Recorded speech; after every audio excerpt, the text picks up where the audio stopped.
Assalamualaikum warahmatullahi wabarakatuh. Alhamdulillahirabbil alamin sallallahu alaihi wasallam ya Rasulullah fi kalam hatin wa nafasin ada masalah. Insya-Allah tuan-tuan semua, okey ustaz akan kongsi tuan-tuan pada 21 bulan 2 ni, itu bulan Ramadan lah. Bulan Ramadan ni itu tuan-tuan satu ilmu yang ilmu ni memang baru, bunyinya pelik.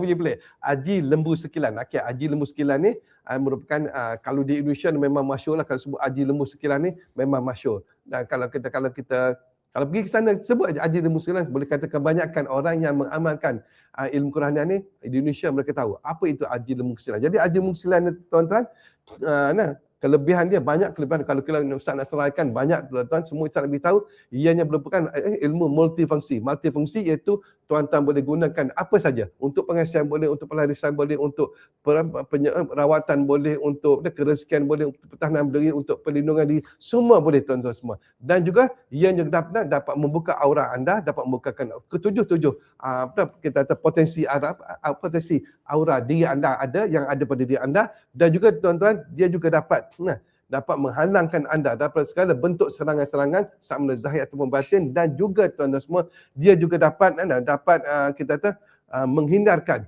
daripada segala bentuk kejahatan sama ada zahir ataupun batin. Kalau musuh datang tuan-tuan boleh tengok depan, boleh tengok sendiri dan musuh akan jatuh tersungkur ataupun melutut di depan anda. Bahkan ilmu ni juga kalau anda gunakan untuk rawatan segala jenis bentuk jin yang ada daripada badan pesakit itu, mereka akan lari bila melihat anda.